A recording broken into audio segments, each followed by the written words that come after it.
That person may have even glory that surpasses that of Donald Trump. It can never be meaningful in life. Bí ó bá lògo àárín àtọ́jú ni ó ti máa lò, wọ́n máa gbọ́ ọwọ́ méjì fẹ́yàn kan ṣoṣo. If such a person even òfin kan mìíràn wọ́n ti fi ògo rẹ̀ dájọ́. he will use it even among the riffraffs.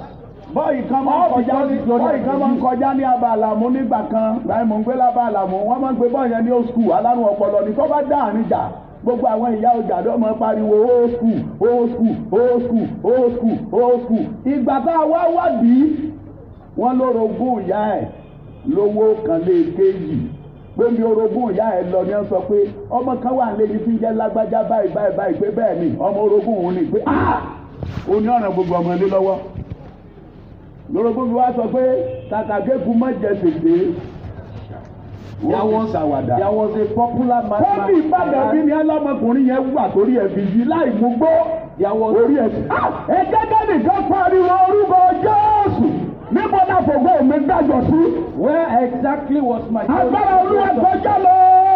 Bá ògbó mi bá ògbó àwọn ọmọ mi. Máa wọ ẹni tó nàdúrà ẹ fọ orúkọ Jésù wọ́n yẹ gbàdúrà. Orúkọ Jésù olùgbàlà. The name of Jesus Christ.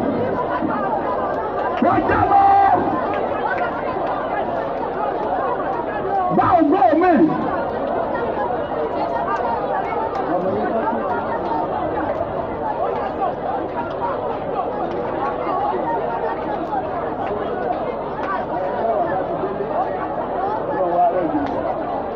Wọ́n wá gbá ògbó mi fún mi. Lord, take my glory from me. Ní orúkọ Jésù Kristi, wọ́n wá wà. Alẹ́ni tó ń ṣe bí ọba lórí ayé mi o. Alẹ́ni tó ń ṣe bí ọba lórí ayé mi o. Tọ́lọ́run wò ìjọba tó pera rẹ̀ lọ́ba. Onílẹ̀yìn Ọlọ́run òun ló kù. Sọ wípé ẹ̀mí mímọ́ rẹ̀ wá lọ́yẹ̀. Ó yẹ sọ̀rọ̀ sókè. Tó ṣe bí ọba lórí ayé mi. Láàmì. Tó ṣe bí ọba lórí ayé mi. Ọlọ́run wò ìjọba tó pera rẹ̀ lọ́ba. Onílẹ̀yìn Ọlọ́run òun ló kù. Ẹ̀mí mímọ́ rẹ̀ wá lóyè. Ayé ṣe bí ọba.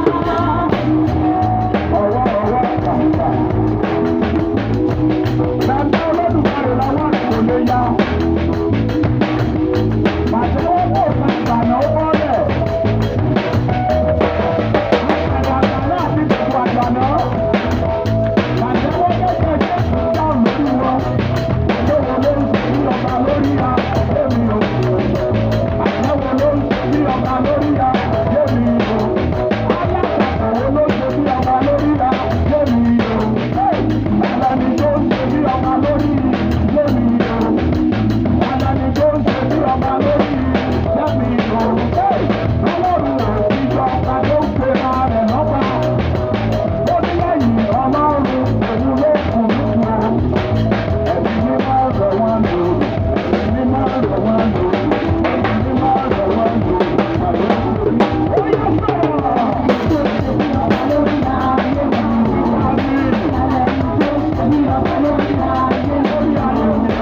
26, Isaiah chapter 26, verse 12 and 13. verses 12 and 13. Olúwa Ọlọ́run wa tó fìdí àlàáfíà múlẹ̀ fún wa.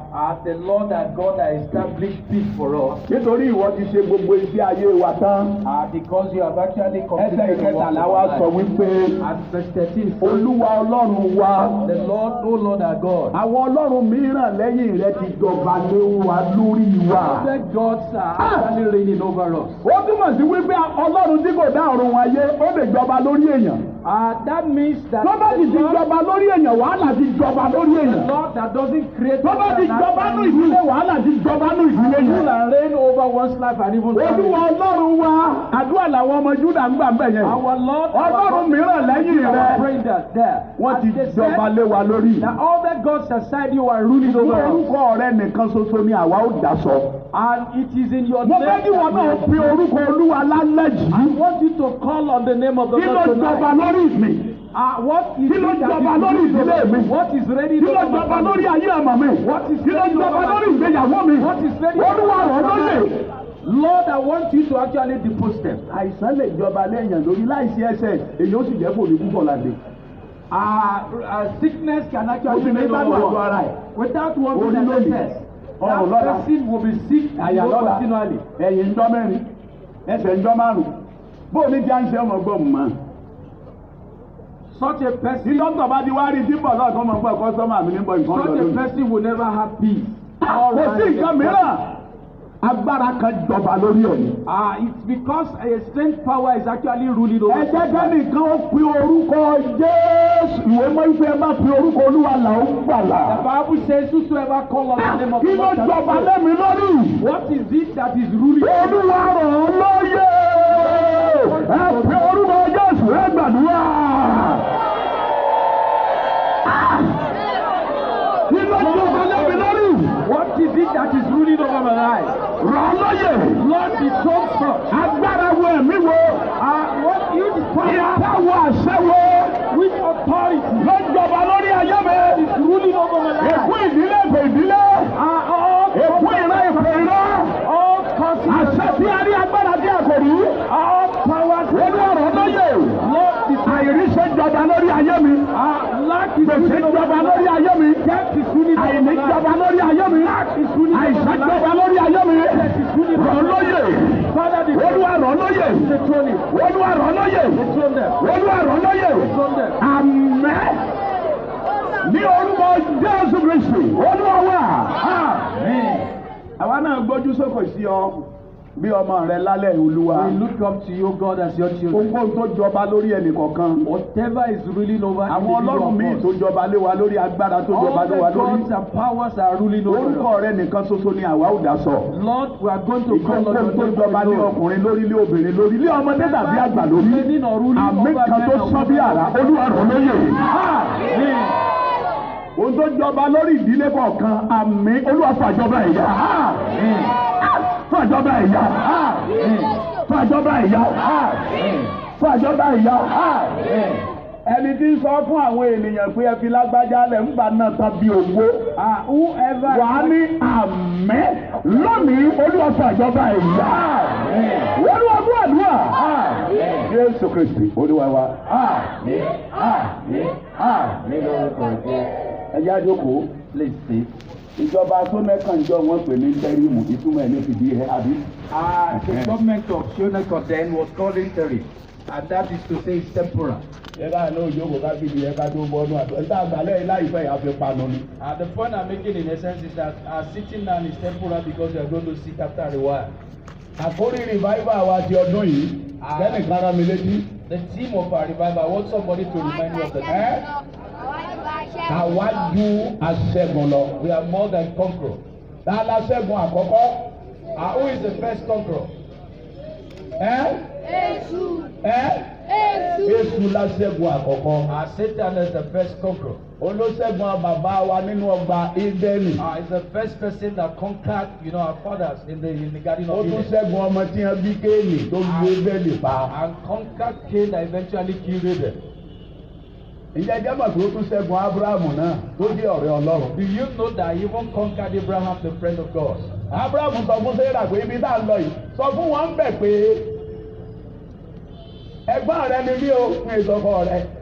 This place that we Wọ́n are máa going pa mí. whenever we get to this place we are going to, all I want you to say Ẹ̀ẹ̀mejì ọ̀tọ̀ọ̀tọ̀ ní Abrahamu sọ fún Sarah bẹ́ẹ̀. is just to introduce me to them as your king Ní sister and Íjíbítì not as àti your nígbà wife. tí wọ́n dé ààfin Abimeleki. And he did that twice, especially when they got to the palace of Ẹni Ahimelech. bíi náà tó jẹ́ aṣẹ́gun àkọ́kọ́ ọmọ ṣe o ó sì ṣẹ́gun Samson. And this first conqueror, conquered Samson as well. Ta ni Samson Násírì Ọlọ́run? Who is Samson? Is a Nazarite of God. Ẹni náà ti bí ṣùgbọ́n tí a ti sọ àsọtẹ́lẹ̀ rẹ̀. Somebody whose birth was actually prophesied before coming to the A world. sì bí a sì bá ọ̀rọ̀ Olúwa bẹ́ẹ̀.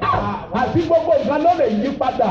Ọ̀rọ̀ Ọlọ́run ò lè yí padà. Kọ̀wé rẹ̀ pé Olúwa láì ọ̀rọ̀ rẹ̀ kalẹ̀ ní ọ̀run. Everything that was said about Samson was so, and that is why the Bible said that, Lord, forever your word is settled in heaven. Samson tó fa kìnìún ya bí ìgbà pé yàn bá fọ ọmọ ewúrẹ́ ya.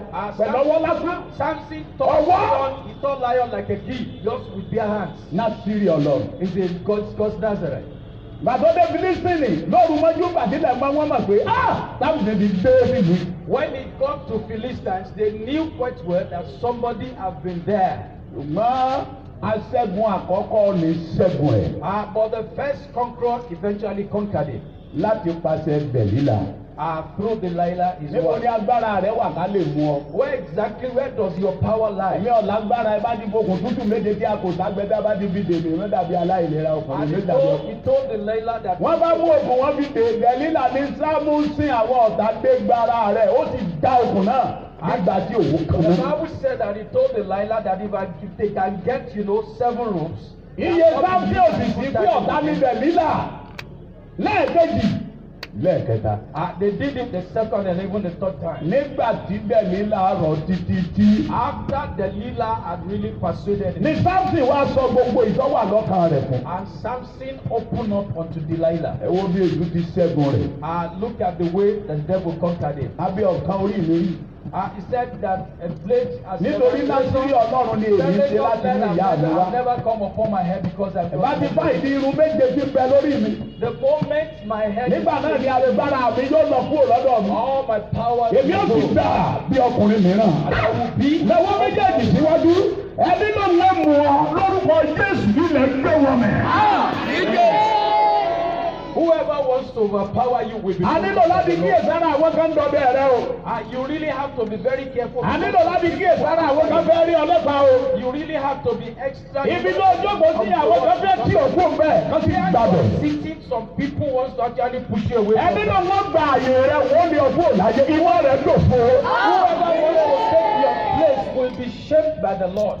Wọ́n fá ìdí irun kìíní, wọ́n fá kejì, wọ́n fá karùn-ún, wọ́n fá keje. They shaped the 7 hairs on him.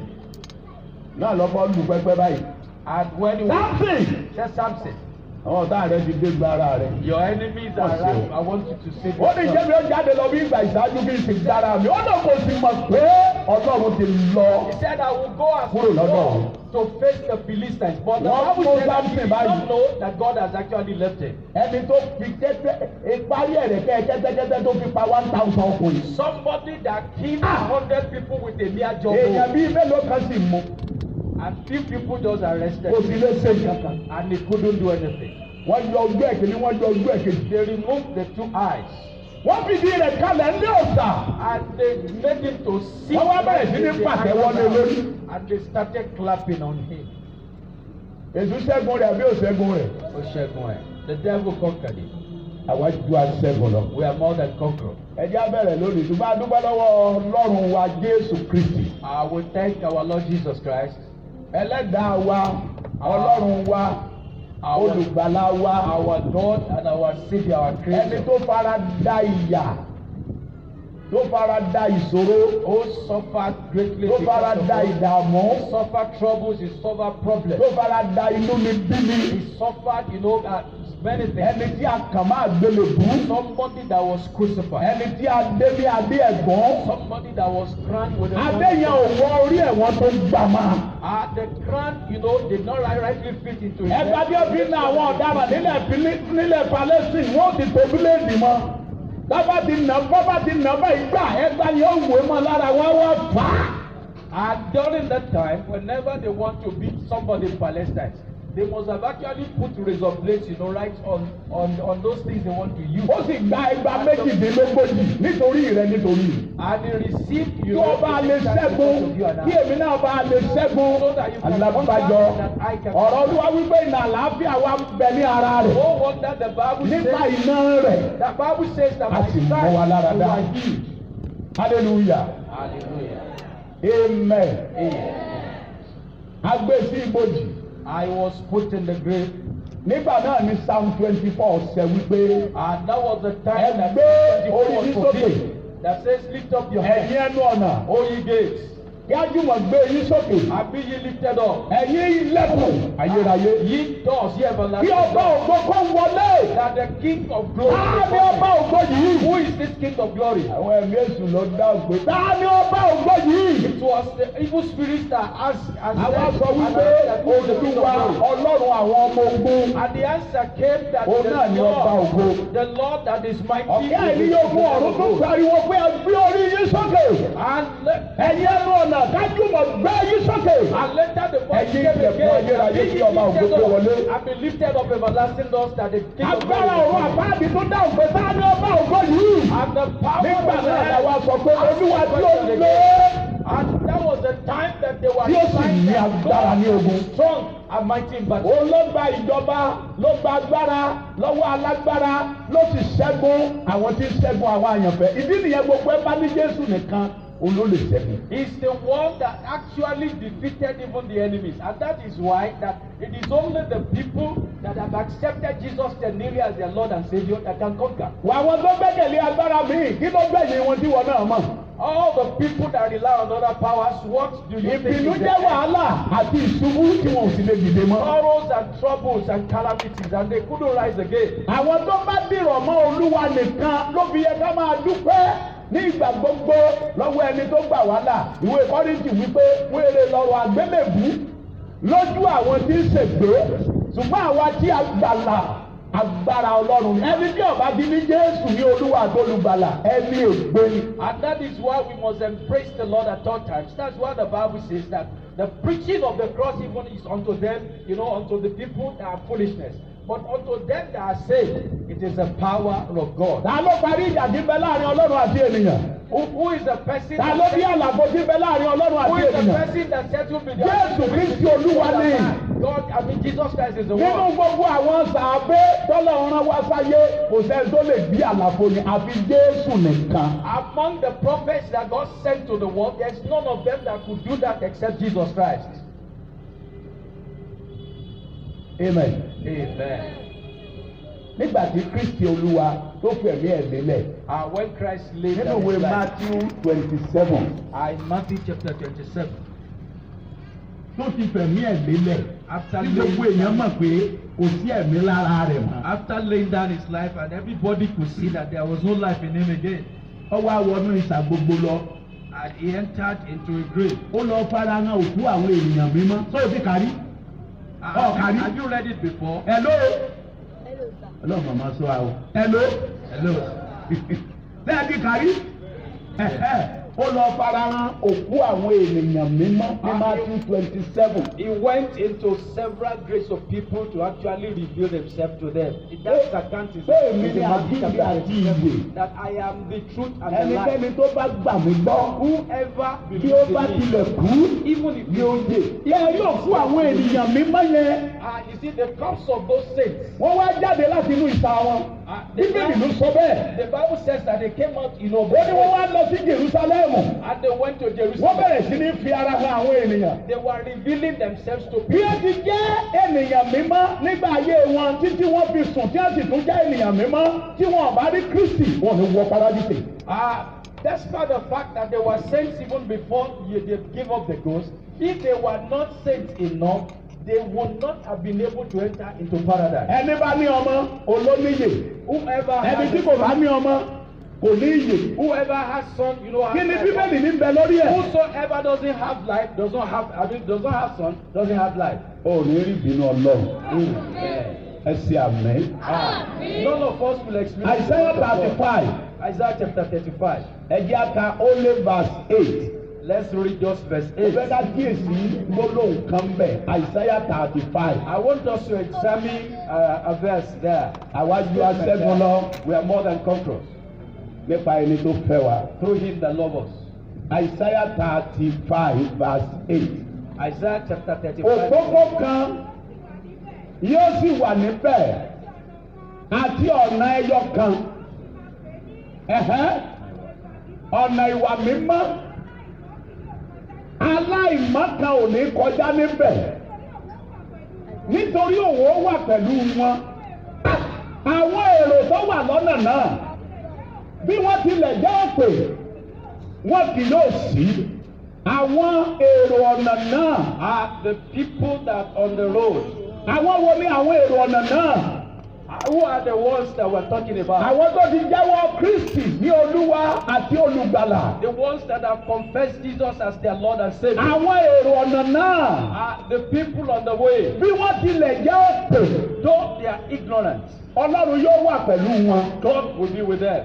Àwọn èrò ọ̀nà náà. The people on the way. Bí wọ́n tilẹ̀ jẹ́ òpè. Though they are ignorant. Bí wọ́n bá ṣubú wọn ó tún dìde. If they fall, they will rise. Àwọn tó jẹ́ èrò ọ̀nà náà. The people on the Àwọn way. tó ti jẹ́wọ́ Kristi ní Olúwa àti Olùgbàlà. Those that have confessed Christ as Lord Tó and jẹ́ Savior. èrò ọ̀nà náà. They are the ones on the way. Wọ́n kì yóò sí. They will be there. Níbo la ó ti máa rí wọn? We will where we will see Ní them. ìlú mímọ́ Ọlọ́run. We will see them in the holy city Ní of God. Párádísì Ọlọ́run. In the paradise of God. Níbi tí Kristi Olúwa wà. Where Christ is. Níbi tí wọ́n ti wà pẹ̀lú àwọn. Níbi tí wọ́n ti wà pẹ̀lú ẹlẹ́dàá wọn. Where they will be with their Níbi tí wọ́n ti creator. nu omijé gbogbo mù kúrò. Where their tears will be wiped away. Ibẹ̀ ni àwọn èrò ọ̀nà náà wà. That is the place they will Bí be. wọ́n tilẹ̀ jẹ́ òpè. Though they are ignorant, Wọn ò ní ṣègbé. they will never perish. Ìjáwọ̀ àwọn bá gba Kristi lólúwa àtolùgbàlà. Òpè làwọn ẹni ayé ń pè wá. Because for those of us that accepted Jesus as our Lord and Savior, the people of the world, Nítorí àwa ò ṣe bí ayé ti ń ṣe. all because we don't behave like them. Àrìn bí ayé ti ń rìn. We don't walk like them. A sì hùwà bí ayé ti ń hùwà. We don't behave like them. Àwọn ẹni ayé torí ta ayé ni wọ́n. Because the people of the world are of the world. Kí mi ò tó jáde lé. Before some of them could come out, Yóò di lọ́sẹ̀ tí ó fi wẹ̀ ẹ̀yọ́nú ayé. before some of them could come out, they have some soap that they have to bath with. Ẹni tí ọ̀rẹ́ yọ tí ò rí yọnu Olódùmarè tó lóun rẹ̀ yọnu ayé náà ni ó pa. Somebody that is not actually comforted by the Lord. Wọ́n á lẹ́ yọnu àgbà. They said that the moment they use such a soap that they will be favored, by people. Tá a la gbà bí ọ̀bá sarúgbó ọjọ́. Who is the old one except even the ancient of days? Wọ́n á ní àwọn sóògùn àwọn ṣe ọṣẹ àwúre. And there are some people, that always use some charms to actually, Aláwọ̀ ṣe to boost their àwọ̀rò business.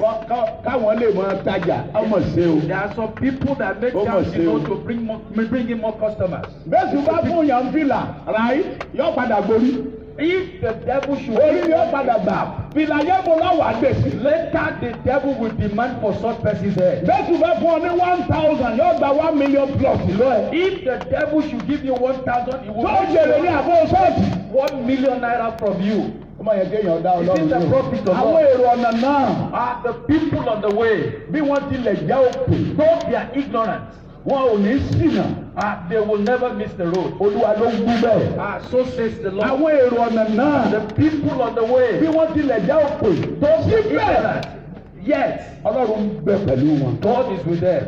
Mọ̀ ṣe. It's a pity. Mo lọ sí orí òkè kan, èmi àtọkùnrin kan lájọ lọ forúkọ ẹni Kúdáìsì. Ó kọ ní jẹ́ bẹ́ẹ̀ o. I was away to a mountain, with a man whose name was Kudaisi. Àwa lọ láti alẹ́ báyìí, máa dé ní ọjọ́ kejì. We went, we went in the Lórí òkè yẹn, thinking that, wọ́n wá ṣe general night vigil lọ́jọ́ yẹn.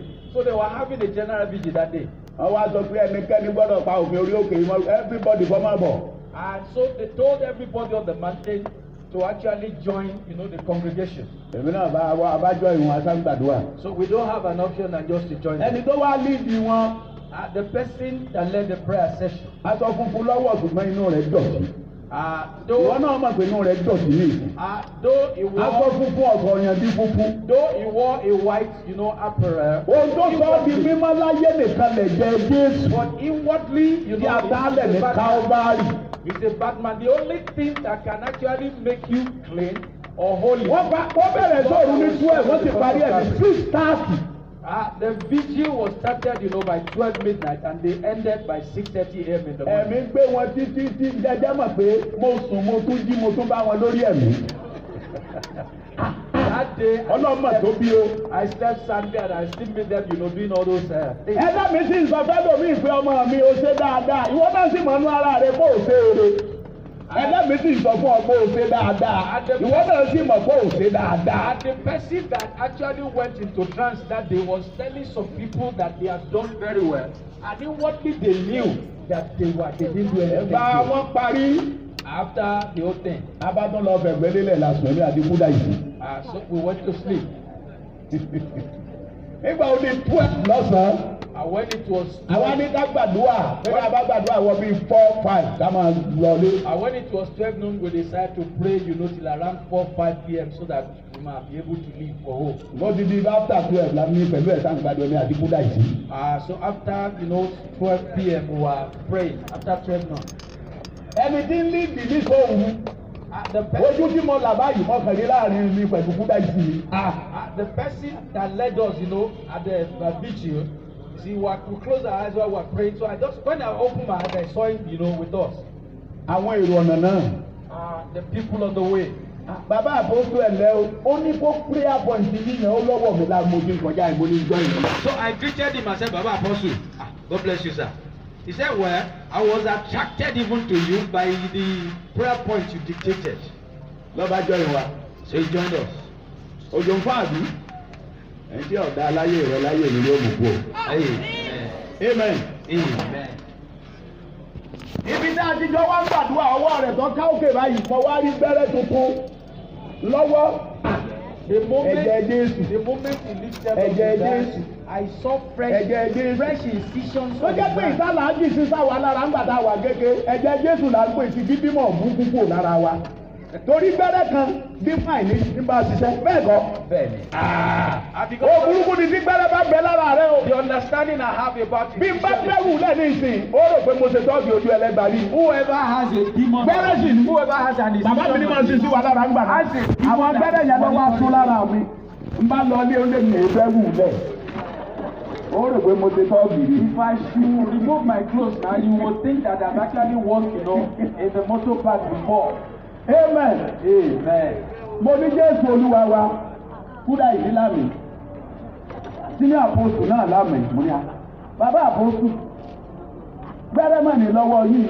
The moment I said in Jesus' name and both of them said amen, so I confronted the apostle and said, Apostle, ó ní bẹ lọ́wọ́ kejì náà lọ́ba tún fọwọ́ kejì báyìí. I can see incision on your hand, on one of your hands. And he said, No, gbọ́dọ̀ correct. ó ní sẹ́wọ̀n ò ní nǹkan kan ní. Incisions ó ní kí ló bí ṣiṣẹ́ Olúwa mo lórúkọ Jésù àtọ̀rọ̀ Ọlọ́run báíbù tí mò ń kà ní kí n ṣe gbàdúrà tí ń gbà wẹ̀. So in ó ní òjì bẹ́ẹ̀ ó ní wọ́n ti pa òbí ìkù. Baba Apostle now asked me if I have ó náà ní something nǹkan kan mo ní ní nǹkan kan. apart from even the name Jesus, and I told him, ó ní báwọn ọmọ táwọn ọjọ́ dúró lórí òkè yẹn ó ní wèrè pọ̀ nù wọn. ó ní pé èèyàn bá ṣe wèrè ló sì tọ́ ọ bá pò. pẹ̀látọ́ àdúrà tó wọ̀ ó sì yọ àkọsẹ̀ jáde ó bí ẹ̀ bá ṣe wèrè ó níbi tó wọ́n ti ṣe pé fún un yẹn ó ní yóò lọ́ra wọn àròkù ẹ̀wọ̀n ara yẹ ó náà ní nǹkan kan mo ní nǹkan kan ju Jésù lọ ó náà ní nǹkan kan mo ní nǹkan kan sẹ́rí ó sì rẹ̀ mí pátápátá pé ṣé èèyàn làwọn eléyìí náà ṣé tọlọ́run ni wọ́n àbí tèṣù àbí kí làbá pè wọ́n mọ̀kàn sọ fún kúdà ìsìn ni pé oore ọ̀fẹ́ Jésù Olúwa wa ọmọ bá wa lọ gbogbo dímọ̀ burúkú padà ògbó ni fún orúkọ Olúwa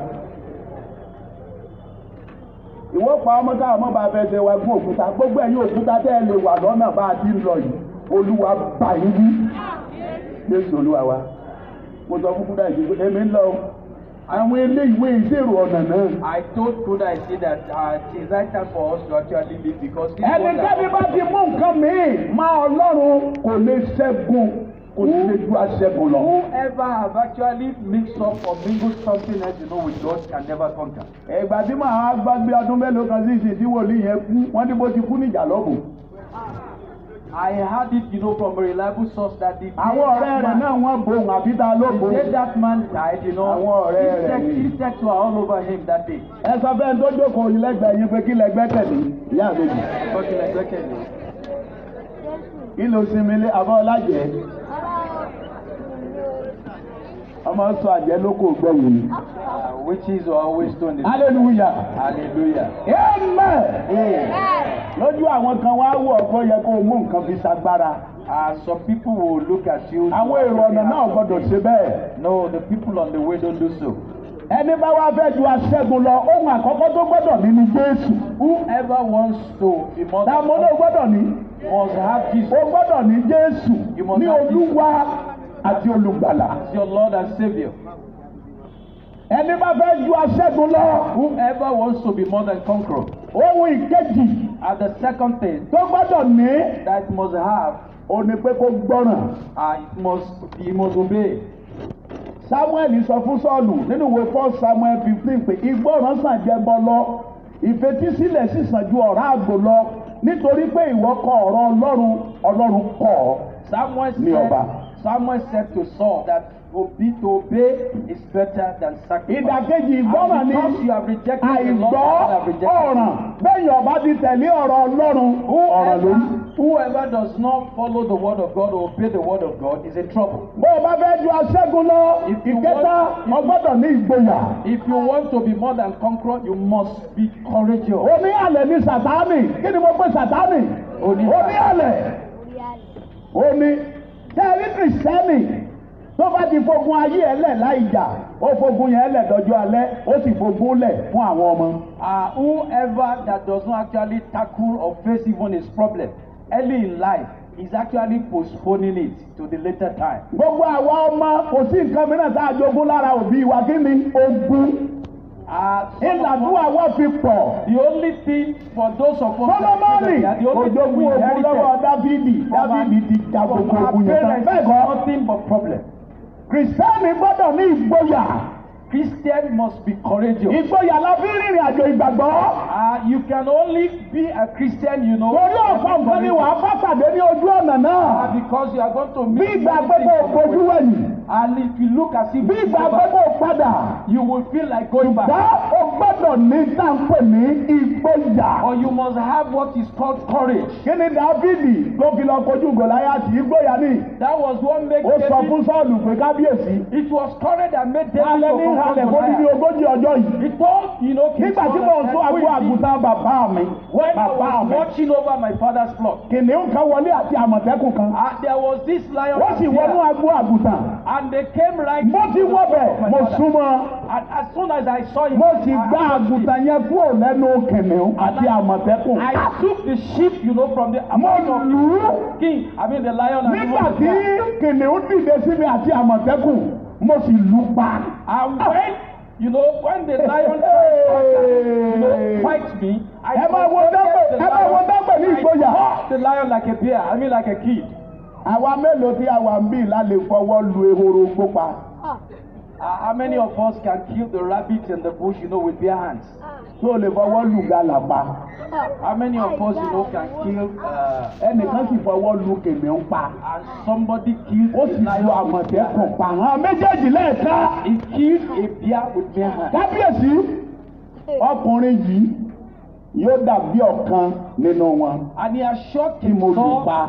that this man that is actually harassing us and Sọ́ọ̀dù náà wá sọ pé wẹ́ Ọlọ́run yóò pẹ̀lú rẹ̀. we be like one of them, Ọmọ ọdún mẹ́tàdínlógún.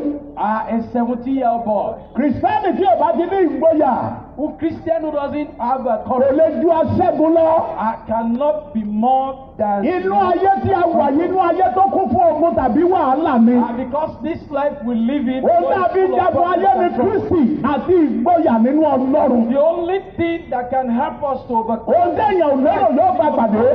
ìjì tó lérò yóò bá pàdé afẹ́fẹ́ tó lérò yóò bá pàdé ẹni tó lérò yóò dìde sí ọ. You will experience, you have many experiences. ṣùgbọ́n wọn náà ó dìde sí ní orúkọ Olúwa. But you will confront the problem. Róòmù 8:15 ó ní àwa ọgbà ẹ̀mí ẹ̀rù láti máa bẹ̀rù mọ́. ṣùgbọ́n àwa ti gba ẹ̀mí ìsọdọmọ. Verse 15. nípa èyí tí a ń ké pé Abba. We have not received the spirit of fear, but Baba. of our sons and even of a son mind. Amen. That's why we cry, Abba, Father. ẹjọ́ kí ni Dáfídì fi pa Sọ́ọ̀lù. What did David use to actually kànnàkànnà àtòkúta. to kill Goliath?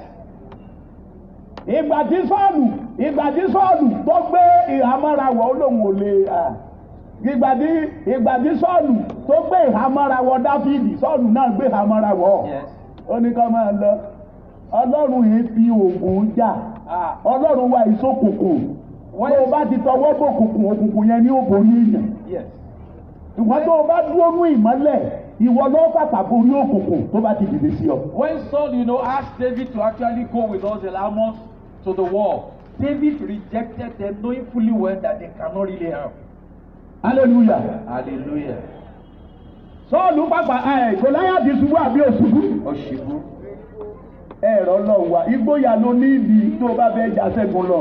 Because the only thing you need is just courage if you want to be more than Àlábọ̀ ọlá yẹn ò nílò láti máa bẹ̀rù. And you don't need to panic over that. Inú ẹ̀rù ni Sátánì ti ń ṣiṣẹ́ ní ti ń fogún jà wá. Because Satan works, in fear. O ò nílò láti máa gbégbé ayé ẹ̀rù. You don't need to live a life of fear. Ẹni tó ti ṣẹ́gun ṣáájú ti ṣe Kristi Olúwa, ó lè ràn wọ́n náà lọ́wọ́ tó o bá bẹ̀rù láti ṣẹ́gun. Ẹni tó sọ fún Pétérù pé máa bọ̀ lórí omi. The person that told Peter, Wàá mọ̀ pé èmi ni. he will know that I'm the one. Bí Pétérù ti gbẹ́sẹ̀ lómi báyìí. As soon Lomi as bá dà he pátá. stepped on the water, Ní bá rìn lọ. became Ní a rock. kẹ́lẹ́ bó ti gbójú kúrò lára Kristi tẹ́lú bàtí wọ afẹ́fẹ́. The Ó bẹ̀rẹ̀ sí moment rì. he shifted his attention Ó bẹ̀rẹ̀ sí rì. he began to Gbà náà ló wá kígbe pé Olúwa gbà mí mọ́ máa ń lọ rèé. And that was the time that he cried out for help. That Kò Lord sí help nǹkan me. mìíràn ju pé o I ti am gbójú sinking. kúrò lára Jésù. There is no other Ẹ wo problem bí- all because he has actually Ẹni bá ti gbójú sí ìṣòro rẹ̀. Lọ́ba ti tẹjú mọ́ ìṣòro rẹ̀, ìṣòro ẹni ọ̀pá yẹn. See, if you decide to look at the problem, you will Kìrìsìtẹ́nì the problem gbọ́dọ̀ ní that will dápẹ́ ní ọkàn akin. and you need to be strong. Kìrìsìtẹ́nì gbọ́dọ̀ ní ẹ̀mí ìgboyà. A Christian must be Òbí courageous. lójú tèmi tó bá wúkálukú ló lè sọ̀rọ̀ ẹ̀dá ọba àsọ̀rọ̀ ààrẹ dejò wọ́n dáná wọ́n gbẹ̀yìn. Well, to me, you can Nítorí decide even to ọ̀sọ́ra be rẹ̀ dà. a You can decide even to be a slave. Amen. Amen. Ọba àsọ̀rọ̀ ààrẹ dá yán bàtà nínú ipa ọ́. Even if you decide to be a cockroach, I will Tàbí see at the ìgbálẹ̀. end of the day, with either broom or even a Èyí òwú tó bá àsọ̀rọ̀ ààrẹ dà. Ẹ ti gbàgbé ìyá kan lápáta bí tó sọ̀rọ̀ ààrẹ dìgalẹ̀ ẹ ti gbàgbé ìjọ tí ń tẹja lápáta. Have you forgotten the incident that Káfó happened kọ̀ọ̀kọ̀ ya burúkú ńlá sí rí. of a woman? that Ọkọ ọmọ rẹ̀ ó fi egbò àdá àjẹná bàjá. Egbò àdá àjẹná o. Ó ní ojú ẹ̀ ní ti wá ń gé ẹja. She inflicted, her in-law Ìyàwó asọ̀rọ̀ rẹ̀ di gálà. right with the sword. Ìgálà ọ̀sọ́rọ̀ rẹ̀ di gómìnà. Ìwọ oníwọ̀ ni citizen àkọ́kọ́ nílùú ibi tó ọba ti jẹ ọjà rẹ̀. Ọ̀jẹ̀ kọmíṣánná wọ́n sọ̀rọ̀ rẹ̀ di gálà. You are not a Lẹ́yìn nígbà commissioner. táwọn ọmọ iléèwé mú. Stop now. Nígbà tán mú. When eventually she was caught, Wọ́n bí kò sí tó ò lè rí lójú oorun. there's nothing you O gbọ́dọ̀ can ní tí a ń pè ní ìgboyà. All you need to have is what is called courage. Èmi mọ àwọn tó ti ṣẹ́gun ṣáájú. Kò sí tó fi ṣẹ́gun ju ìgboyà. Bẹ́ẹ̀ni bá ní kò ní dáa fún ọ nírọ́lọ́pàá. I know the people that have actually conquered before, and the only thing that helped them is not Wàá ní lórúkọ Olúwa yóò dáa fún mi. Whoever says it will not be well with you, you don't need to fear. Bẹ́ẹ̀ni kan bá ní kò sí ọ̀nà fún ọ. To tell the person Wàá that ní it will be well Ọlọ́run tí with ìwọ you. gbà ó ní ọ̀nà òtítọ́ àti ìyè. Ẹni tó ní ẹgbẹgbẹ̀rún ọ̀nà lọ́wọ́. Ẹni tí ọ̀nà ò lè dí mọ́. Ó ní Ọlọ́run tó mi gbà. Whoever says that you can't break through, you should just tell such a person that the Lord that you are serving is the way, the truth, and the life, and that He's going to make a way for you where people say there's no way. Bàbá kan bẹ́ẹ̀ nù jọ wa kó tó sùn ní Olúwa. There's a man in my church, in the church I'm pastoring, Wọn ò ríra nípa ti ara. before he went to be with the Lord. Àwọn èèyàn á máa ń fún wọn lówó. Physically, Ó wá kọ́ra rẹ̀ sí Jésù lọ́rùn. He was blind. So, Ṣé ẹ mọ̀ pé ẹni tí ò ríra nípa tara àwọn èèyàn ti sọ̀rọ̀ sínú lórí ẹ̀. somebody that was blind, people. Ó wá kọ́ra rẹ̀ sí Jésù lọ́rùn ní wàá gbàdúrà. So, Ọlọ́run wa sọ fún pé má gbowó aláìní mọ́ torí mo ti sọ ọ́ dọlọ́rọ̀. And God told him one day that he should not take, money from people again because bá àtọ́lọ́run bá tó ẹlòmíì ló ti máa sọ pé ọ̀nà wo lọ́lọ́run fẹ́ gbé gbà kò nílò kó o mọ bọ́lọ́run ó ti ràn ọ́ lọ́wọ́. When God speaks ló ń pè ní ọlọ́run nìyẹn. When God speaks to some people ọ̀nà rẹ̀ ò lè yí ọ. that wants to do certain things in their life, àwa má rí di ni. they will be ó thinking sì ń that pa how iṣẹ́ God is ìjìnlẹ̀ going mọ́. to do it. tó bá lóun ó gbé ọ sókè ìwọ sádùúró. You don't need to know how God mò is ń going bọ̀ to do olúwa it. ni kò yá lógún ọdún ṣùgbọ́n ń bọ̀. If God says he's going to leave báwo á jẹ́ nǹkan wọ́n ṣẹ̀rù bá ọ́ sáà ní ìgboyà ìgbà tó lọ bá lòun ràn ọ́ lọ́wọ́ láì ní ó ti ṣe. Because when God says he's going to help you, olórí àtàláàánú lè sá fóònù you yàn. now rise. ọlọ́run wa ní kó má And gbowó aláìní you mọ́. decide even to actually run kó from o you. sì sọ́dọ̀ lọ́rọ̀. So God told him that he should stop láti taking ọ̀run money from lọ́lọ́run wá people. fara rẹ̀ hàn fún. And God revealed himself from heaven to him. bàbá yẹn sọ nígbà ayé ẹ̀ pé And that man said, ó náà rí àwọn áńgẹ́lì kan báyìí lójú àlá òun. he said he saw some iná ń jó ní ara wọn. ó ní ẹwà sáré. ó ní ẹsọ pé mẹsáyà ń bọ̀ ọ́ mẹsáyà ń bọ̀ ó ní iná jó gbogbo ara wọn. And they were running. And bàbá they yẹn ní were bọ́ọ̀ ti bu àwọn áńgẹ́lì yẹn ni. ó ní ẹ̀kọ́ wọnú àgọ́ ara òun ni. And so the ó ní lẹ́sẹ̀kẹsẹ̀ òun ò sì mọ ibi tó ń wà mọ́. ó sì fèdè fọ̀ fún odidi ọjọ́ mẹ́ta. The man said that those angels, entered him and he prayed in tongues for 3 days. ẹni tí ò ríran nípa tara. Somebody that could not see physically. àwa máa sọ pé lágbájá tí ń bọ̀ yẹn ìṣòro báyìí lóní òun ló wá sì ti mú fún ọ. And he will be telling people that báwo aláṣẹ ìjọ náà ti rí i pé ọlọ́run mọ̀ ti dáwọ́lé rèé. and that he will be telling them that that person coming, has so and so problem and these and these are the solutions and ìgboyà ló nílò láti ní. all you need to do is to have ìjà courage. ìsinsìnyí ni kò yẹ láti fi ṣàkàwé ògo ibi tọ́lọ́run mú ọ lọ ju ibi tó wà yìí lọ. The present suffering cannot be compared to the glory that will be revealed. ìwọ tí ń fún lónìí gbàgbọ́ pé wàá padà fún òyàn lọ́la. For those of you that people were giving ìwọ tí today, wọ́n ń gà lónìí àwọn tí wọ́n ń gà ọ̀yẹ́ ní ọ̀wà bá ọ you yìí. will give back to people tomorrow. bàtọ́lọ́run wá gbé bàbá yìí dìde ọlọ́run kọ́ mọ̀ nsọ́lẹ́dẹ̀ ní 1944. And so when God now raised this man, God told him precisely that máa wo dáńpẹ́ ní he should ìgboyà o. and look at what is called courage. ẹ̀ tí òríran tó wá dé orí àpáta. Somebody that couldn't see physically. And bàbá was wà on the láyé mountain. bàbá sọ lójú mi pé bóun ti gbé orí àpáta yẹn. When he was alive, he òun told sì me rí ọ̀rọ̀ kan tó ní ọyàn láti orí báyìí títí di ẹsẹ̀ ọyàn. he said he saw bọ́bá jẹ́wọ́ ni ọ̀họ̀nù. he said he saw a ghost that had press all over him. Oh my If you God. are the one that is Oh my to God, the mo sun, ti rí you ọ̀rọ̀. will run again. You will run away. praise the lord. Hallelujah. ó ló sọ fún un pé lágbájá kí lọ wá ṣe ń bì.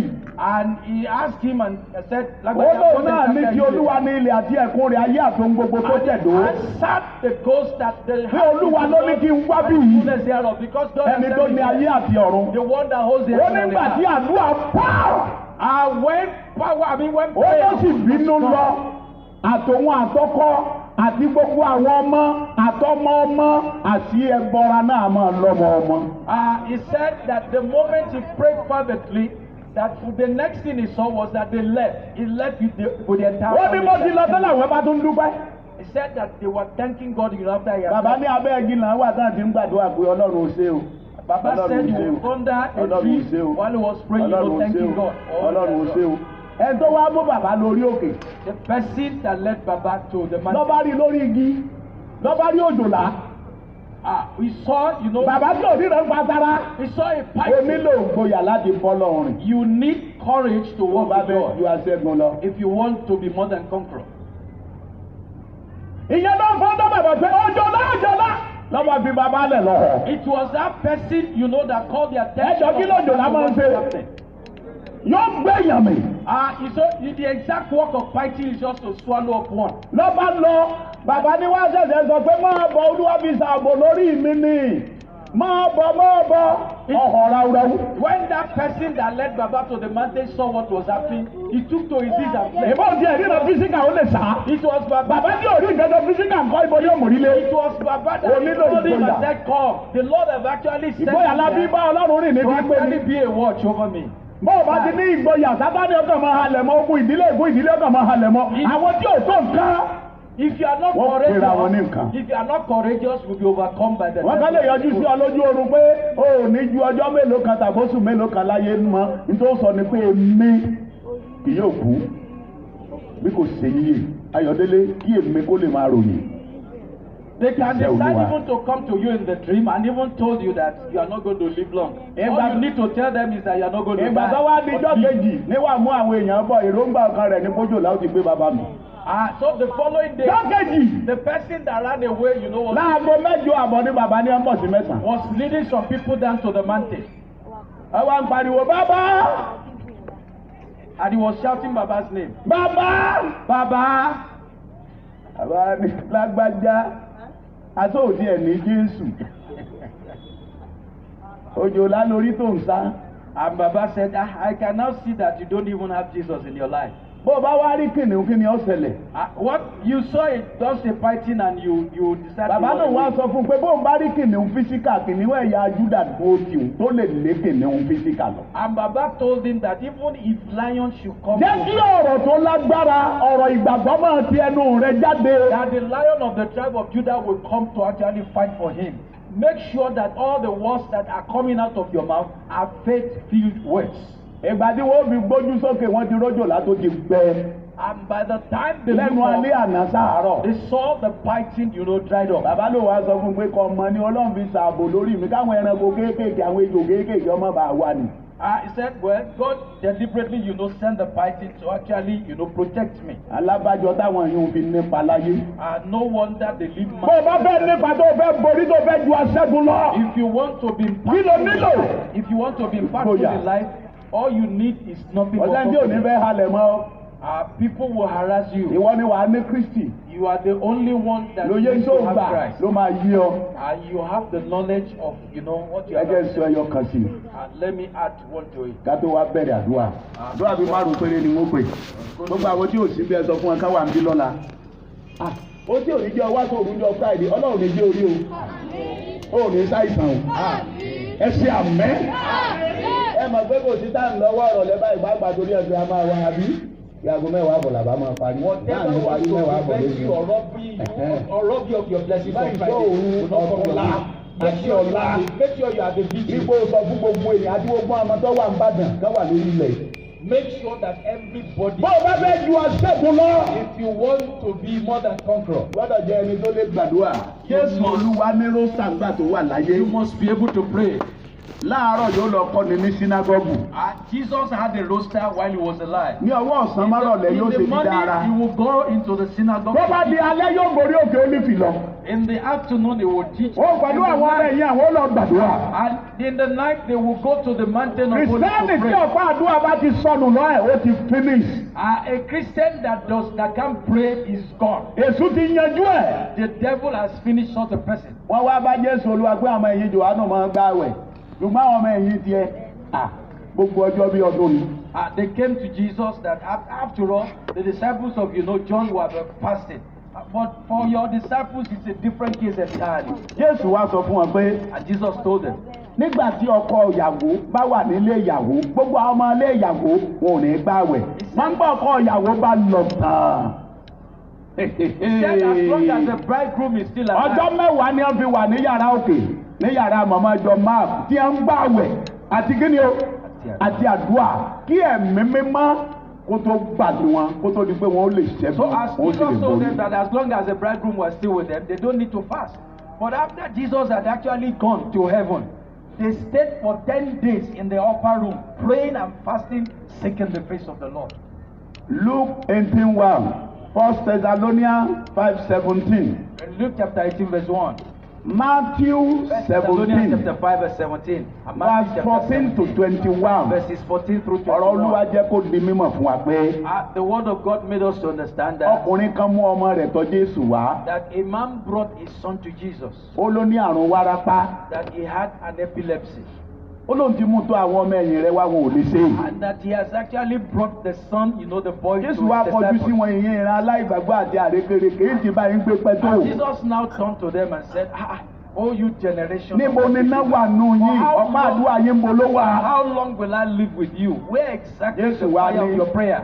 jẹ́ ó súnmọ́ mi ní. And Jesus said, bring torí bàbá ọmọ sọ pé ní ìgbà púpọ̀ a máa gbé ọmọ yẹn sọ sínú iná ní ìgbà púpọ̀ a máa gbé sọ sínú omi ogun tí gbèyàn sọnù iná tí kì í mọ̀ ogun tí gbèyàn sọnù omi tí kì í mọ̀ ẹ mọ̀ pé ogun tó fẹ́ rẹ́yìn èèyàn ni.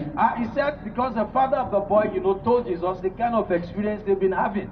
That on several occasions, the problem would take the boy and they actually throw him, into the fire and even into water. And that boy would not actually have a feeling of what is happening. Jésù wa ní pé súnmọ́ bí. And Jesus now asked the father to bring him. Ẹni tó ní gbogbo àṣẹ àti agbára. The one that ẹni tí òkùnkùn gbóhùn agbára rẹ̀. have power. Wọ́n sì fò lọ. And he fled. Jáde lára ẹ̀. Get out of it. Lẹ́sẹ̀kẹsẹ̀. Instantly. Ẹ̀mí yẹn nà mọ́lẹ̀. Ó sì nà á tàntàn. The spirit falling ó sì fò lára ẹ̀. and left him. Jésù Olúwa ní kó mú ó ti gbádùn. tó ti gbádùn náà nìyẹn. And Jesus ogun tí gbé sọ́nù náà tí kì í mọ̀. took up the boy. ogun tí gbé sọ́nù omi tí kì í mọ̀. Jésù ní kó máa lọ. àwọn ọmọ ẹ̀yìn Jésù wá bá Jésù pé kí ló dé tá a fi lè ṣe é. And the disciples of Jesus, after seeing what has actually happened, they came to Jesus and asked him why they could not do it. Jésù wá kọjú sí wọn pé nítorí Jesus not àìgbàgbọ́ told yín them. ni. He said it's because of your unbelief. ẹ̀kejì Secondly, yẹn ní verse 21. in verse 21, onírú nǹkan bí èyí kì í jáde lọ bí kò sí nípa àdúrà àti àwẹ̀. and he told them that this ẹ wo bí sá ẹ wo bí mà. he said this will not go. àwọn ogun kan wà wọn ò lè ṣe láì jẹ́ pé wọ́n bá rí àdúrà gbígbóná bí èyí àti àwẹ̀. There are some problems that will never leave one's life unless one fast and pray fervently. ọ̀pọ̀ ayé ni wọ́n ti fi dá májẹ̀mú. Many lives have actually, been covenanted. tí o bá kí ara bọ àdúrà àti àwẹ̀. Such life didn't pray very well. kò ní lè jáde nínú májẹ̀mú burúkú tí a kí ayé rẹ̀ bọ̀. Such a person, such a life will not be able to irú ẹ̀dá bẹ́ẹ̀ even the covenant. kò sì ní lè ṣẹ́gun. And such a person will never be able to overcome. àwa ju aṣẹ́gun lọ. We are more than conquerors nípa ẹni tó fẹ́ wa. through him that loves us. orin tí mo fẹ́ kọ yìí mọ inú ìwé orin wa tó wà. wákàtí àdúrà dídùn tó gbé mi lọ kúrò láyé lọ́wọ́ ju ìtẹ́bá bá mi kì sọ gbogbo ẹ̀dùn mi. nígbà bànújẹ́ àtàrò àdúrà lábọ́ fún ọkàn mi èmi sì bọ́ lọ́wọ́ èṣù gbà tí mo bá ń gbàdúrà dídùn èmi sì bọ́ lọ́wọ́ èṣù gbà tí mo bá ń gbàdúrà dídùn. wákàtí àdúrà dídùn ìyẹ́ rẹ̀ yóò gbé ẹ̀bẹ̀ mi lọ sọ́dọ̀ ẹni tó ṣe lérí láti bùkún ọkàn àdúrà.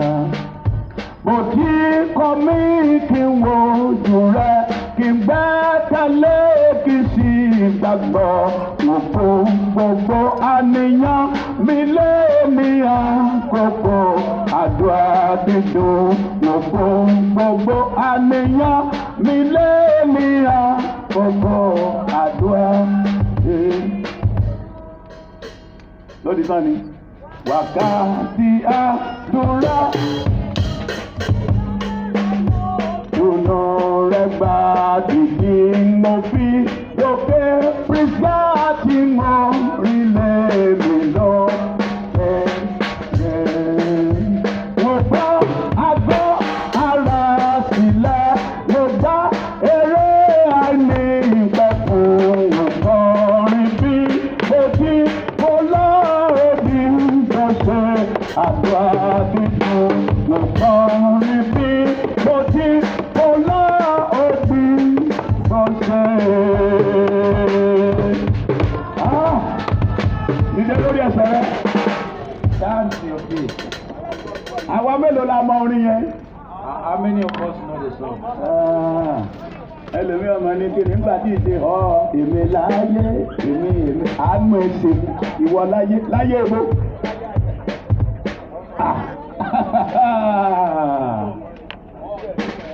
Christian kẹsẹ̀ Christian TV kankan ò sí lé tiẹ̀ àfi tàn ń fújì abájọ sẹ́mi èso òfin fi ọ́lẹ̀. Kò sí ìdí òsè sí ibi inú wọn yóò níbi tí ó ti kọ́kọ́ mú wọ̀ kó tó mú ta bẹ́ẹ̀ kọ́ ìyẹn ni wọ́n wà ń gbọ́nú ilé rẹ̀ kó tó sùn wàá kàn máa rí àwọn ẹ̀mí èsì. Ìwọ́n ló invite wọn. Ẹ wọnú ilé tẹ́lómi ń gbé. Àwọn kàlẹ́ndà oníhòòhò ìní ọ̀sà lẹ̀ mọ́ bí ìgbèrí rẹ̀. Àwọn náà lọ́ọ́ máa rí. Àwọn ẹbọra. Mẹ́ta tó bá sún àwọn orin yẹn, wọ́n fẹ́ ká tó kọ́. Wákàtí àdúrà. Rọ̀ láyé lọ́wọ́.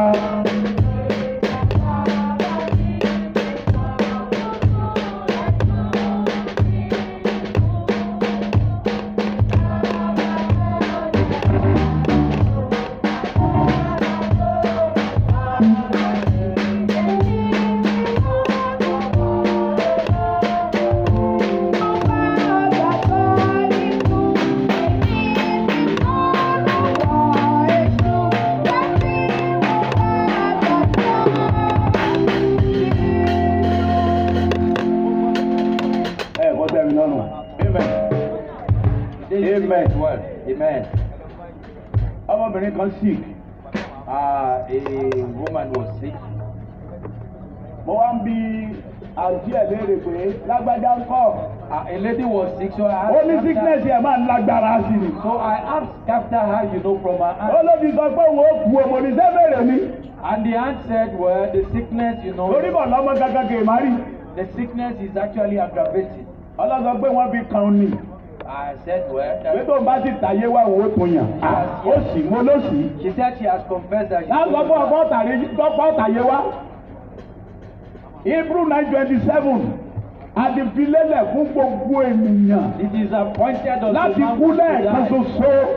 Lẹ́yìn èyí kí ló tó kù? After this comes judgment. Wọ́n á sọ fún wa pé kí lẹ́yìn àbúrò rẹ̀ àtàwọn ẹ̀gbọ́n rẹ̀ ń ṣe. Màmá rẹ̀ àti dádì rẹ̀ kí lẹ̀ ń ṣe. I ask, you know, for the effort. Nígbà tí a ti ṣe gbogbo tẹ́sì tí wọ́n ò rí bí ṣe. After they have actually diagnosed and they Ẹ bẹ̀rẹ̀ àdúrà tọ̀sán-tòru ẹ̀kọ́ lọ́rùn kó dá sí. I told them that they need to pray fervently. Gbogbo ọ̀pá tó wọnú ìpín àtàyàmọ́ yìí bí adé mọ́. I said that they should pray. Kọ́lọ́run fọwọ́ agbára rẹ̀ kúlẹ̀. Arrows in that. Ẹ gbọ́ tí màmá rẹ̀ wí. Ó ní ìwà ẹlẹ́mìí àdúrà dẹ̀ndẹ̀n náà ni o. And the mother said that she couldn't pray. Ẹgbọ́n ta lẹ́mìí àdúrà dẹ̀ndẹ̀n ò ní fààyè pèsè ni. Táàmì sóòrù rọ̀ lọ́rùn ẹ dáhùn. Tá a lọ àwẹ̀ rọ̀ lọ́rùn ẹ dáhùn. Tá a lọ rọ̀ lọ́rùn kójú òkò ti Bíbélì 1 hour 30 minutes kó o sì máa rí ìdí báyìí. Tá a rọ̀ lọ́rùn. I want to sit, you know, with one person. Ìwọ ló yára rẹ gbà. One or two Ó mà hours. ṣe o. You are the one that would definitely. Ìyá ẹ̀ ló gbé inú ẹ̀jẹ̀ ọwọ́ ìyá ẹ̀ náà ló tún kú sí. She died eventually. Èyí tó wá jẹ́ first born mọ̀mọ́ yẹn. Ọmọ yẹn kéèyàn má jà ládùúgbò o. Ọwọ́ ìyá ẹ̀ náà ló náà tó kú sí. And the Ẹgbẹ́ ìyá ni ń pè ìyá alájẹ ládùúgbò. Wákàtí àdúrà. Òrò láyé ọ̀wá lórí bàbá mi. Ìgbà ọ̀gá ẹ̀dùn.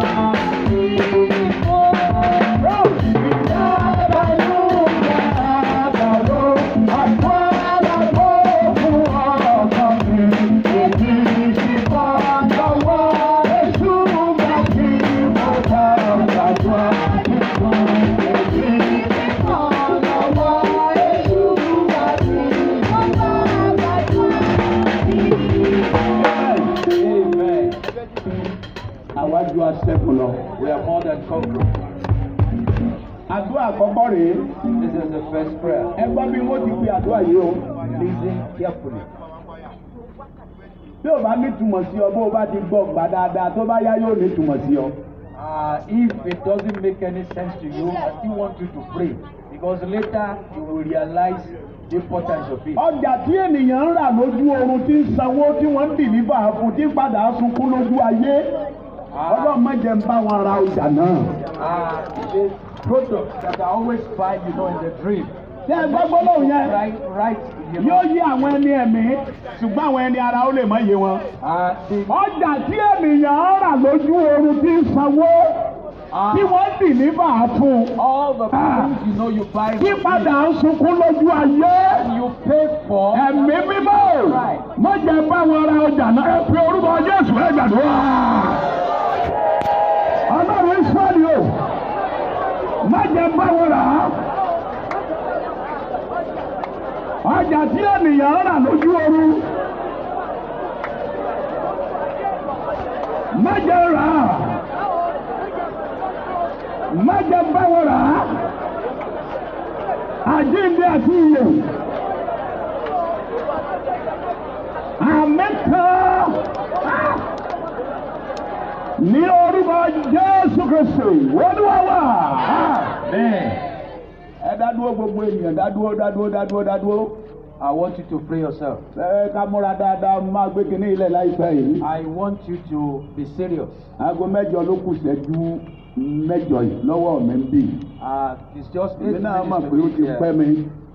You know I've taken your time. Ẹnìkan pè mí láti London. Someone called me from London. Arábìnrin kan ló introduce arábìnrin yẹn sí mi. It was somebody that introduced it. You are on gbàdúrà fún to me. So I always pray with it. Gbàdúrà máa ń yàwẹ̀ fún. I always pray with her. Nígbà yá ló pè mí ní ọjọ́ kan. She called me one day. Ní ọwọ́ ìrọ̀lẹ́. Ó ní ẹtí ìsàmọ́mọ́ lálá kan. She said, "Sir, I have a dream." Ó ní mo rí mo ra deep freezer tuntun lójú oorun. She said she bought a new deep Ó ní mo freezer. sanwó ẹ̀ mo sì gbé wálé. That she paid for it and brought the freezer. Ó ní mo ti sọ fún pásítọ̀ mi. And so she has said. Ó ní pásítọ̀ redeem mi sì lọ ó ní pásítọ̀ mi sọ pé òun tuntun ni. And I told my Mi bá ń pastor. dárí lórí fóònù. Do something new in my life. Something new in my life. Ọ̀sẹ̀ dárin. The interpretation that pastor gave to her was a new thing. Mo sì about gbóhùn yẹn her létí life. mi pé mo sì lọ rà. And I heard it while she was actually singing that she had bought a copy. Mo wá sọ fún mo ní màdà bẹ́ẹ̀ bí nkọrin mo gbóhùn yẹn pé kó sí lẹ́ra bí freezer tó lọ́ra yẹn ṣe bí freezer kó sí lọ́ra. And I told her, I Ó ní said, pásọ̀ mi ò sì wá sọ fún mi bẹ́ẹ̀ o pé kó sí mọ́ra. Gba àwẹ̀ àtàdúrà ọjọ́ 9. Tó bá ti parí àwẹ̀ yẹn yóò gbúrú ẹ̀ lóṣù kìíní lóṣù kejì lóṣù kẹta oṣù kẹrin gbà máa padà gbúrú ẹ̀. Pẹ̀lú ẹkún ńlá ni àkọ́bí rẹ̀ ọmọ yẹn rí di mẹ́sìn wọ́n múra márèjì ẹ̀ lọ́wọ́ UK ló náà wà àwọn ọ̀rẹ́ ẹ̀ wá wálé àtìyàwó tó fẹ́ wọ́n jẹ́ 4 nínú mọ́tò ọmọ yẹn ni wọ́n bá jáde ńlé yẹn ti lọ ní accident yẹn ọlọ́mọ àwọn nìkan ṣoṣo ló kù ló wà mọ́tò yẹn ọlọ́mọ ọ̀pá pàrà pósí o ẹjẹ́ kẹ́nìkan fi kanra gbàdúrà àwọn bá gba Olúwa gbọ́ táà sì gba ìjẹ́ rẹ̀ gbọ́ àwọn ọ̀làgbára mi ìjàdúrà lọ abẹ́ẹ̀kọ́ ẹ pariwo lẹ́ẹ̀kan ṣoṣo ọjà téèyàn rà lójú oorun tí wọ́n dìlífà fún tí padà sọ fún lójú ayé mọ́jẹ́ mi bá wọn rà láéláéláé ẹ pariwo orúkọ Jésù ó yẹ gbàdúrà Ọlọ́run Ísírẹ́lì.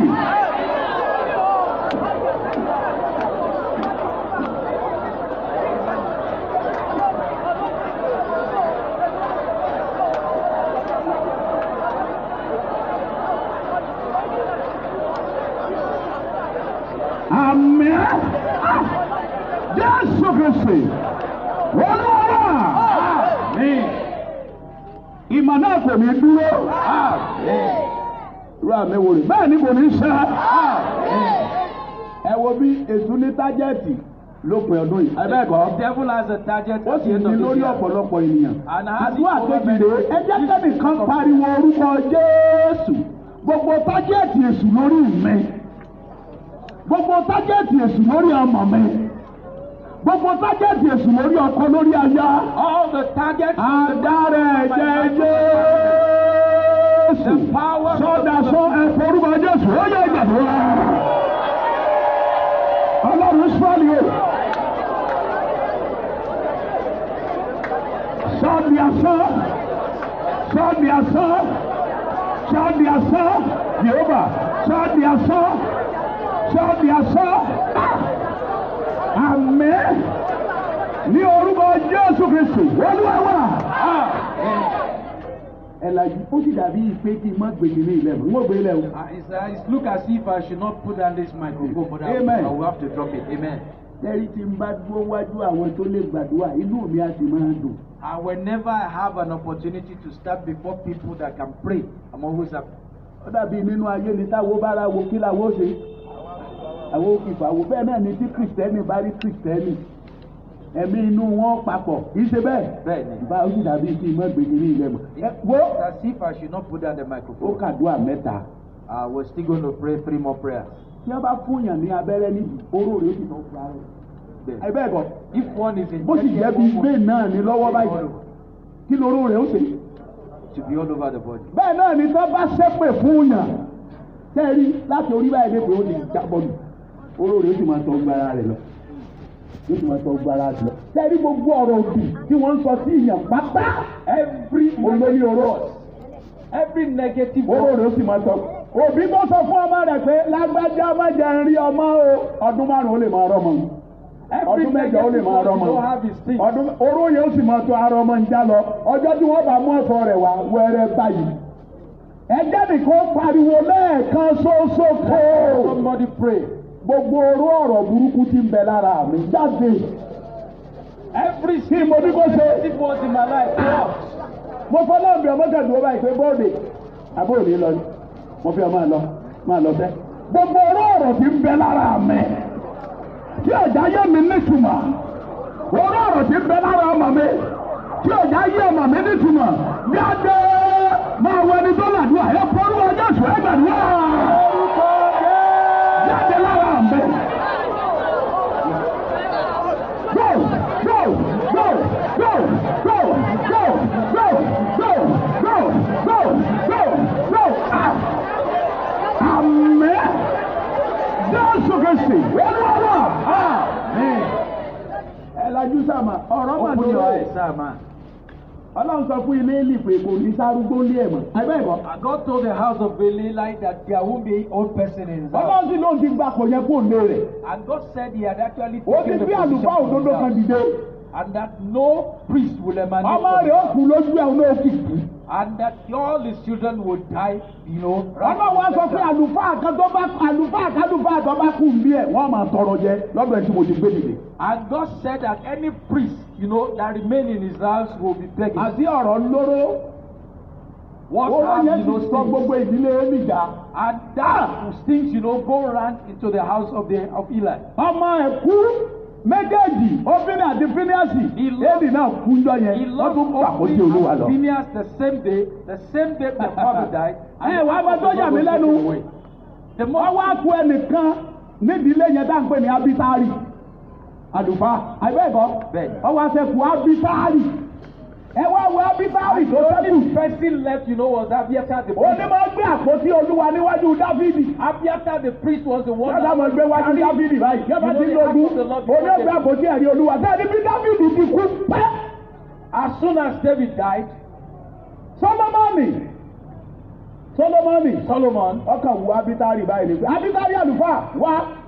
Solomon just looked at Abiathar the priest and called Ó him. ní ẹgbọ́sọ àlùfáà kúrò lọ́rùn ẹ̀. Said, remove the garment of the priest. from Abitari him." láti òní lọ. Say, Abiathar from Mo today, yọ ọ́ kúrò nínú àwọn àlùfáà. I remove you from the lineage Kí of ọ̀rọ̀ the priest. Olúwa tí Olúwa ti sọ sí ilé Élì ní Sílò kó bá lè ṣẹ. So that the word of God that he has actually Àti ọ̀rọ̀ to the ó ní oró. might come to pass. Gbogbo oró ọ̀rọ̀ tí ọ̀já yé mi nítumọ̀. Every stick of words that doesn't make Gbogbo oró ọ̀rọ̀ tó fi mí nínú ìwé. every stick of Ìbá àjẹ́ ti bàbá ìbá àjẹ́ ti yá. Ìbá àjẹ́ tara àdúgbò. it may be Gbogbo ẹ̀yẹ oró ọ̀rọ̀ tó jẹ́ kí n ṣiṣẹ́ bí mi ò rí ṣe. you think of war. Mo dáwọ́ lọ́dẹ̀ yìí kò nítumọ̀. Oró ọ̀rọ̀ tó sọ mí bẹ́ẹ̀ yẹ̀yẹ́ fẹ́rẹ́. All the things of God that make me Jáde lára mẹ́. Jáde lára mẹ́. Máa wọ ẹni tó làdúrà ẹ kọ́ orúkọ Jésù ẹ gbàdúrà. Oró ọ̀rọ̀. Jáde lára mẹ́.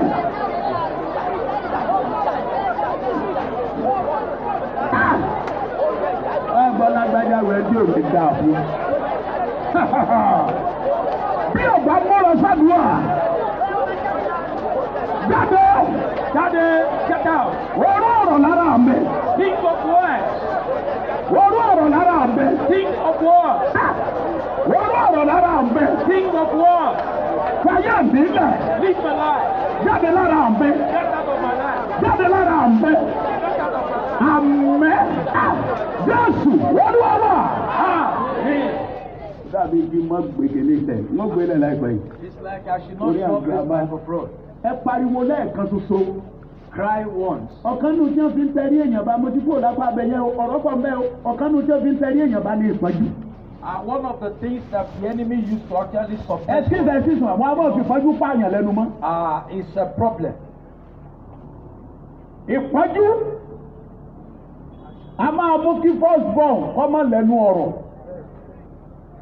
a máa mú káwọn àbúrò rẹ̀ máa decide lójú ẹ̀ ọmọ ẹgbọ́n sẹ́yìn àbúrò mi bá ti ṣe náà mo ṣe ọ̀rẹ́ yìí náà mò ń wojú. Such a person will not have a same ìpọ́njú ni ẹ kó àdúrà ìpọ̀ méjì ni ẹ wá kó pọ̀ ìwọ ọ̀fà ìpọ́njú ẹ̀mí ìpọ́njú. All you arrows of jáde lára mi. life, come on, get out of my life. máa wọ ẹni dọ́là àdúrà yẹn kó ń gàn níbi gbogbo ara rẹ̀ báyìí o yóò kàn dùn báyìí ni pé kẹ́ni kò sí àkàn ń bọ̀ lọ fà wúwà a máa jọ́ fà mọ́ là ní àbọ̀fà tí wọ́n fi ń pẹ̀rẹ̀ ní ugbó. ọ̀fà ìpọ́njú ẹ̀mí ìpọ́njú. Every arrows of trouble and òpin ọdún náà mọ̀ wáyé ọ̀fà ìpọ́njú náà fi tẹ̀rí mi bá. all the arrows that have ọ̀fà ìpọ́njú náà fi pa mí lẹ́nu mọ́. jáde ẹ máa wà àríyá ẹ fọwọ́ ọjọ́ ìṣẹ̀lẹ̀ gbàdúrà. ọ̀fà ìpọ́njú ẹ̀mí ìpọ́njú. go go go go go go go yes. Amen. every arrows of oppression. Àdúrà kan ṣoṣo tó kù. This is the last prayer point. Mú ọrẹ rẹ síta. Bring out your offering. Àdúrà yìí gbogbo èèyàn mo fẹ́ kó gbà. I want everybody to pray this prayer. Wọ́n mọ̀ wá jẹ́ bí mi kan. I don't want you to actually limit the Káwá máa gbà prayer. gbogbo gbà. You must pray it every time. Tó bá ti mú ọrẹ rẹ dìde. Get up as Tó soon bá as ti you mú bring out dìde. your offering. Aago mẹ́jọ ti lù báyìí. I want you to stand up. Orí àjẹdálẹ́ Ọlọ́run yóò dá ẹ̀ fún mi. Lord, release Orí wo the mo pè é? blessings that will last for me. Orí àjẹdálẹ́. Release, Lord, release lifetime blessings. Ọmọ gbọ́ bó orí yẹn ti dé lágbájá ò sì dààmú mọ́. Ọ̀hún gbọ́ bó orí yẹn ti dé lágbájá ò sì ráre mọ́. Wọ́n á ní bí àlátàárọ̀ lórí yẹn ti dé. I mean the blessing. Ẹ lórí àjẹdálẹ́ orí tí ìgbìní ráre alẹ́. A blessing that will last a lifetime. Ẹni tó kú tó jíǹde ẹni tó ju aṣẹ́gun àkọ́kọ́ lọ Olúwa gbé mi lọ́wọ́ oore wo ni mo pè é bí a bá ṣáájú ẹ̀ porúkọ Jésù àpẹẹrẹ burúkú ni o ẹ porúkọ Jésù ó yẹ gbàdúrà.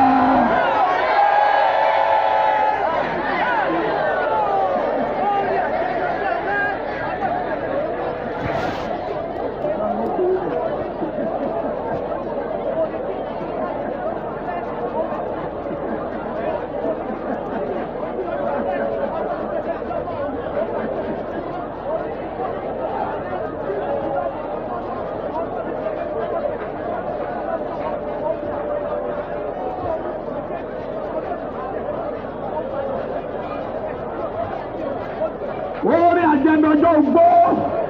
Blessing that will last a lifetime. Ní orúkọ Jésù Kristi, Olúwa wa.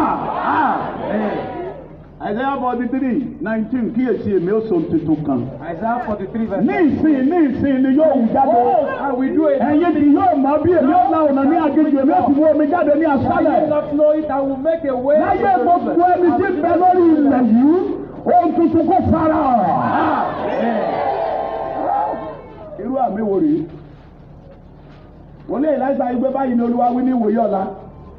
Láta òfin ọ̀yẹ̀ fún kíkúná kan ní Sékélì kan ní ẹnu bodè Samaria. Àmín.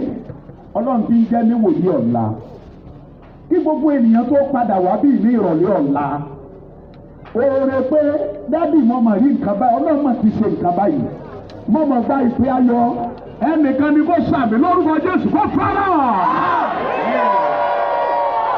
Ilẹ̀kùn náà ń ṣí. Ẹnikẹ́ni ọ̀rá rẹ̀ mọ́. Májẹ̀mú ẹ̀mí kúkúrú lórí ẹnikẹ́ni níbí lórúkọ Jésù kó dẹ̀mí gígùn. Gbogbo májẹ̀mú ìpọ́njú Olúwa yí padà. Wọ́n di májẹ̀mú ìlọ́rọ̀. Ògo ni fún orúkọ Olúwa. Máa kọrin ọpẹ́ kan tó bá dá aṣọ lọ́hùn káwọn akọrin tó fún wa lórí ká tó máa dá ọrẹ wa. Òsórin. Choir. Yes. That person may have